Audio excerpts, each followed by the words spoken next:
Les invito, hermanos, para que se ubiquen en sus Biblias en el capítulo 5 del Evangelio según San Juan. Capítulo 5 del Evangelio según San Juan. Vamos a leer en la forma alternada los primeros 9 textos de este capítulo. Todos los hermanos sean bienvenidos a este culto. Igualmente los amigos que están con nosotros también les decimos bienvenidos a la casa de nuestro Dios. San Juan capítulo 5 del verso 1 al verso 9 lo leemos en la forma alternada. ¿Ya se ubicaron? Dice su palabra: después de estas cosas, había una fiesta de los judíos y subió Jesús a Jerusalén.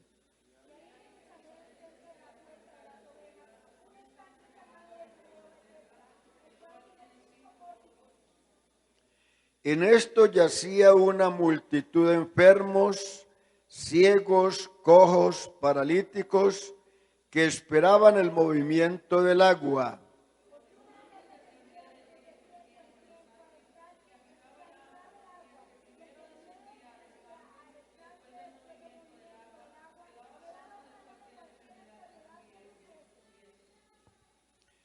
Y había allí un hombre que hacía 38 años que estaba enfermo.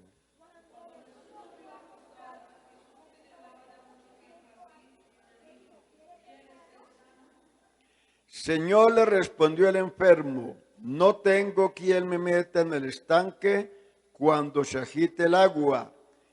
Y entre tanto que yo voy, otro desciende antes que yo. Todos.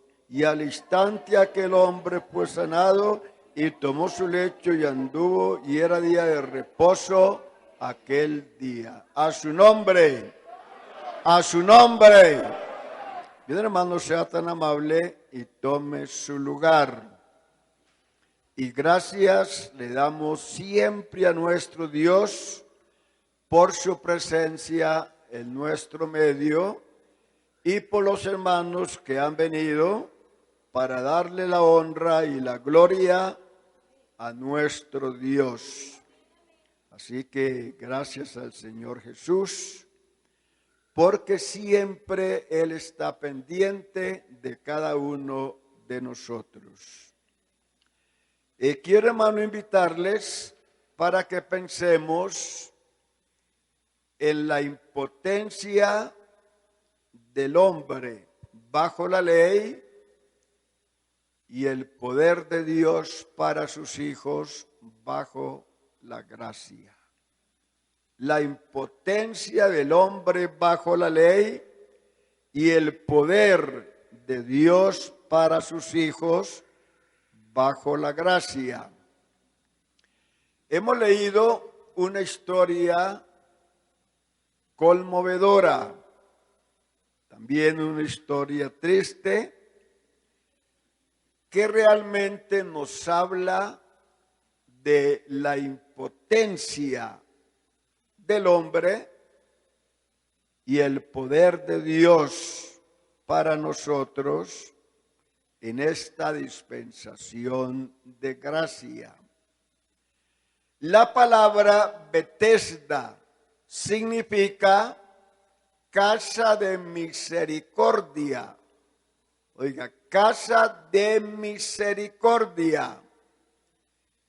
Y allí en ese lugar había 5 pórticos, 5 lugares que eran 5 hospedajes, donde los enfermos podían hospedarse y esperar el tiempo que fuese necesario para obtener la sanidad.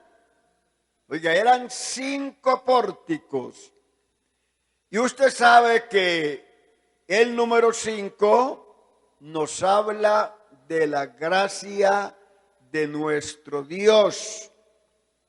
Eran 5 pórticos. Y el número 5 está relacionado con la inmensa gracia de nuestro Dios. Cuando Dios usó el número 5, porque Dios usó ese número para enseñarnos que en el hombre no hay nada que lo acredite delante de Dios para obtener el favor divino. No hay absolutamente nada. Pero la gracia de Dios se manifestó de una manera muy amplia cuando Dios llamó al indigno Abraham, siendo un hombre pagano, honrador de ídolos. No era diferente a los demás habitantes de ese territorio, era exactamente lo mismo que los demás, pero Dios lo llamó e hizo un pacto con él, un pacto de gracia, un pacto incondicional. No había ninguna condición para Abraham. Ese día se sacrificaron 5 animales. Oiga, 5 animales. Leamos el texto, Génesis 15, verso 9. Y le dijo: tráeme una becerra de 3 años, una cabra de 3 años y un carnero de 3 años, una tórtola también y un palomino. 5 animales se sacrificaron para ratificar ese pacto de gracia que Dios estaba haciendo con Abraham y toda su descendencia. Fue un pacto sin condición, un pacto de gracia, porque por medio de los animales partidos solamente pasó Dios. Y cuando hacía un pacto, las dos partes pasaban por medio de los animales partidos y ambos se comprometían a guardar el pacto. Pero en esta ocasión, solo Dios pasó por medio de los animales. Abraham no pasó porque él estaba en un profundo sueño. Así que quien se comprometió a guardar el pacto de gracia fue el Señor Jesús. ¡Aleluya! Sea bendito su santo nombre. Cuando Dios quiso darnos un cuadro bien amplio acerca de la vida terrenal de Cristo, lo hizo a través de los 4 evangelios.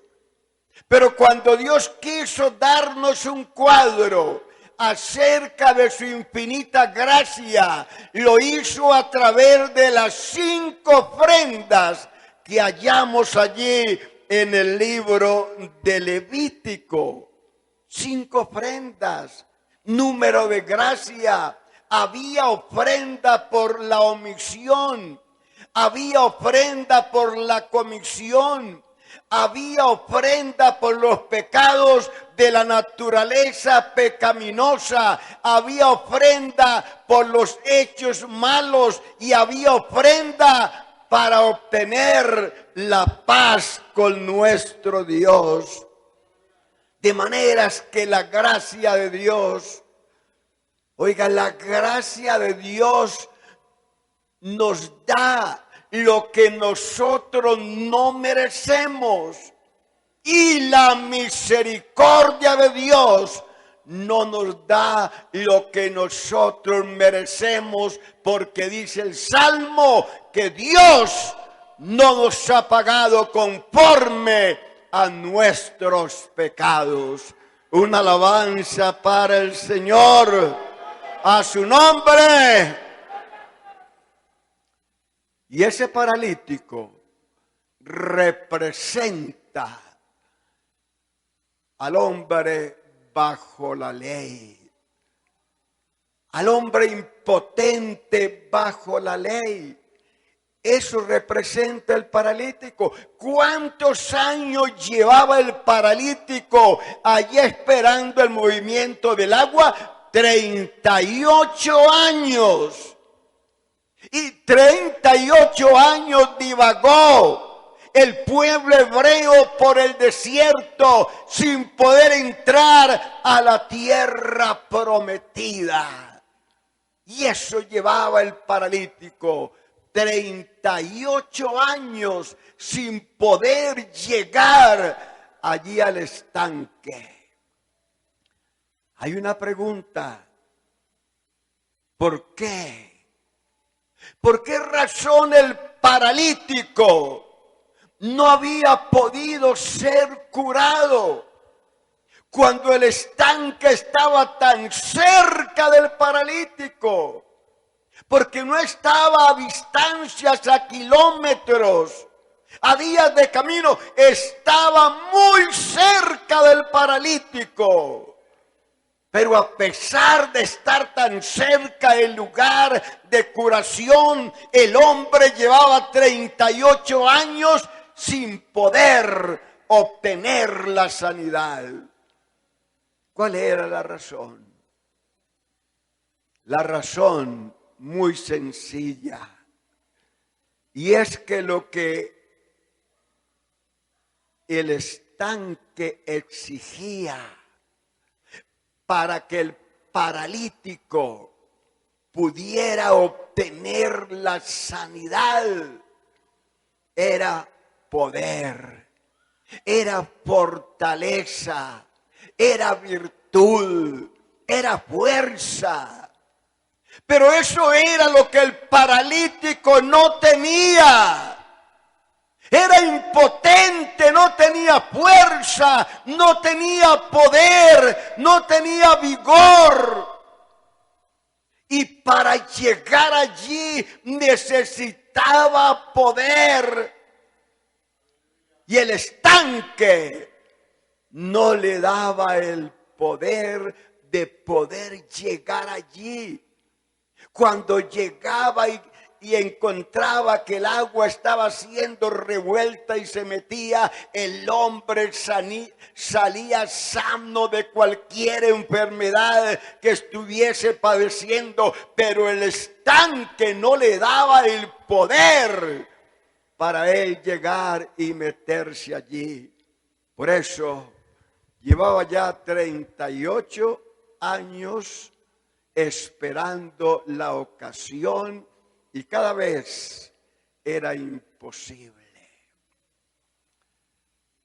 ¿Sabe, hermano, que la ley exigía del hombre una vida de perfección, una vida de rectitud, una vida consagrada delante de Dios? Pero no le daba al hombre el poder de cumplir con sus exigencias. No le daba al hombre esa fuerza, esa virtud que el hombre necesitaba para cumplir los mandamientos de Dios.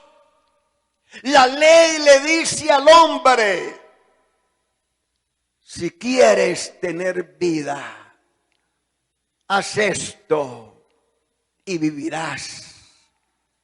Cuando la ley le dice al hombre que si quiere tener vida, guarde su palabra, guarde sus mandamientos, está hablando con un cadáver. Está hablando con un muerto. La ley le dice al muerto: usted quiere vivir, haga esto, trabaje, obre, guarde los mandamientos. Pero ¿cómo puede ser posible que un hombre muerto pueda actuar, pueda trabajar, pueda guardar su palabra si está muerto? No puede. Solo le exige que haga para que viva, pero no le da la vida, no le da el poder, no le da la fuerza para poder trabajar, para poder hacer lo que Dios dice en su gloriosa palabra. Pero la gracia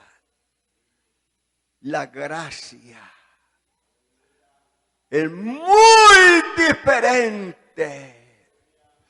La gracia le dice al hombre muerto en delitos y en pecados: téngale hoy vida para que guarde mi palabra. Aleluya. Eso hace la gracia. Le da vida al que está muerto en delitos y en pecados para que guarde su palabra. Efesios capítulo 2, verso 1. Y Él os dio vida a vosotros cuando estabais muertos en vuestros delitos y pecados. Pablo dice con toda claridad, le dice a los efesios: vea, Dios a ustedes les dio vida cuando estaban muertos en delitos y en pecados. Oiga, estando muertos, Dios les dio la vida. Estando muertos, Dios nos dio la vida. ¿Cómo era posible que un hombre de 4 días de muerto, que según Marta ya Edía se pudiera levantar de la tumba a la orden de Cristo? Cristo le dijo: Lázaro, ven fuera. Y el hombre se levantó. ¿Cómo podía levantarse? Él estaba muerto. Porque con la orden de levantarse iba el poder, iba la vida, iba la virtud. Inmediatamente el muerto salió de la tumba. ¡Aleluya! Eso es lo que hace la gracia infinita de nuestro Dios. Y cuando la gracia nos ha dado vida, entonces nos dice: ahora sí trabaje, ahora sí obre, ahora sí guarde mis mandamientos. Porque realmente el único que puede guardar su palabra es el que tiene vida. Es aquel que ha recibido la virtud de Dios. Dice Efesios 4:1: yo pues, preso en el Señor, os ruego que andéis como es digno de la vocación con que fuisteis llamados. Esto pues digo y requiéreme el Señor, que ya no andéis como los otros gentiles que andan en la vanidad de su mente. Sé pues imitadores de Dios como hijos amados, y andad en amor como también Cristo nos amó y se entregó a sí mismo por nosotros, ofrenda y sacrificio a Dios en olor fragante. Nos dice que andemos en luz, porque en otro tiempo eras tinieblas, mas ahora soy luz en el Señor. Andad como hijos de luz. ¿Sí se da cuenta? Lo que hace la gracia de Dios: nos da vida, nos saca de la tumba, nos resucita Y luego nos dice, ahora sí anden, ahora sí actúen, ahora sí guarden mi palabra, porque la pueden guardar. Hermano, nosotros podemos guardar su palabra, porque Él nos dio poder para guardarla. Él nos dio vida para actuar. No diga, hermano, es que ese evangelio es difícil. Es que es imposible cumplir con sus demandas, porque eso no es verdad. Porque Él dice, mi carga es liviana, mis mandamientos no son gravosos. Ahora nosotros sí podemos cumplir con su voluntad. Bendito su nombre. Eso fue exactamente lo que Cristo hizo con el paralítico. ¿Qué hizo Cristo con ese hombre impotente?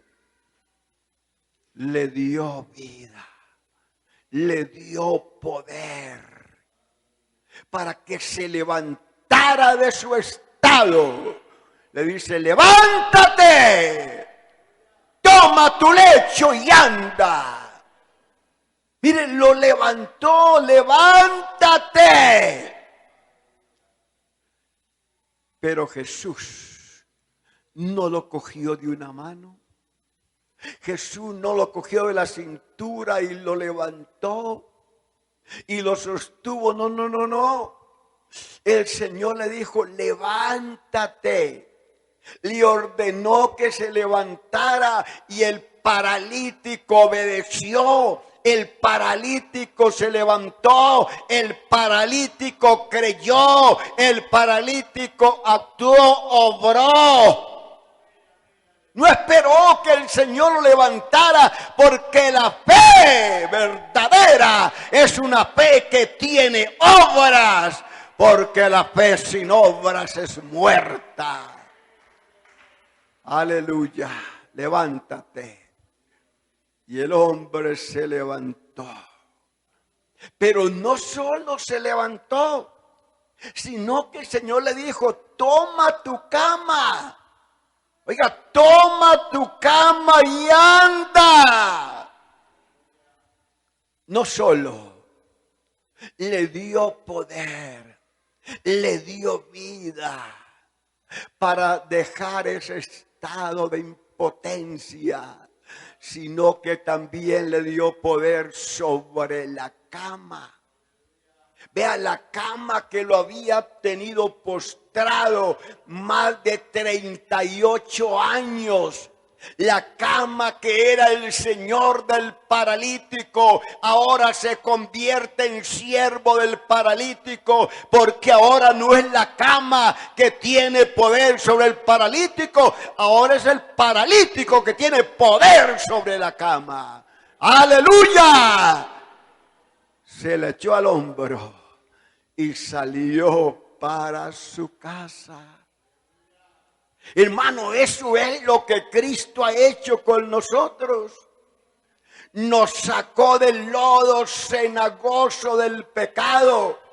Nos sacó de la tumba donde estábamos muertos. Nos dio vida, nos resucitó, nos dio poder. Y no solo nos resucitó, sino que nos dio poder sobre el pecado que nos tenía postrados, que era el Señor nuestro. Ahora el pecado no es nuestro Señor, ahora es nuestro siervo, porque no hacemos lo que el pecado diga, sino lo que la gracia de Dios nos ordene. ¡Aleluya! Una alabanza para el Señor. Una alabanza para el Señor. ¿Sabe una cosa, hermano? El día que usted descendió a la pila bautismal y se bautizó en su nombre, se le invocó el nombre de Jesús. los enemigos suyos quedaron sepultados allí en la pila bautismal. Fue exactamente lo mismo que pasó con el pueblo hebreo. Salieron de Egipto por el poder de Dios, por su sangre, pasaron el Mar Rojo. Allí llegan y el Mar Rojo se abrió en dos, se secó. Y el pueblo hebreo pasó por el Mar Rojo como por tierra seca. Y cuando ya han pasado el Mar Rojo, entonces los enemigos se meten al mar y el mar sigue su curso. Y allí quedaron sepultados todos los enemigos del pueblo hebreo. El pueblo hebreo está al otro lado y está temblando, está con miedo. Y el Señor le dice a Moisés, dígale a Israel que marche, que no se detenga, porque los enemigos que había visto hasta hoy, nunca, jamás los verá. Oigan, nunca jamás los verá, porque quedaron sepultados allí en el Mar Rojo. ¡Aleluya! Hermano, es una gran verdad. Los enemigos, los que nos perseguían, hermano, el pecado quedó sepultado y nunca más. La Biblia dice que nos va a atormentar, que nunca más los vamos a ver. ¿Sabe por qué? Porque antes, en todas estas cosas, somos más que vencedores por medio de aquel que nos amó. ¡Aleluya! Porque eso es lo que ha hecho la gracia de Dios en nuestra vida. Nos sacó del pecado y nos dio vida para vivir una vida victoriosa.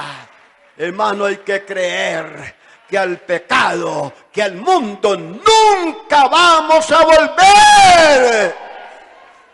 Porque eso dice el Señor, nunca más van a ver el pecado que los atormentaba, porque quedó sepultado en la pila bautismal. Y en esta noche somos victoriosos en el nombre del que vive. Hermano, póngase en pie y dele un aplauso fuerte a nuestro Dios por la victoria que Él nos ha dado, porque somos victoriosos en nuestro tiempo. Hay que hacer uso de ese poder que Cristo nos dio, de esa gran victoria. ¡Hay victoria en el nombre del Señor Jesús!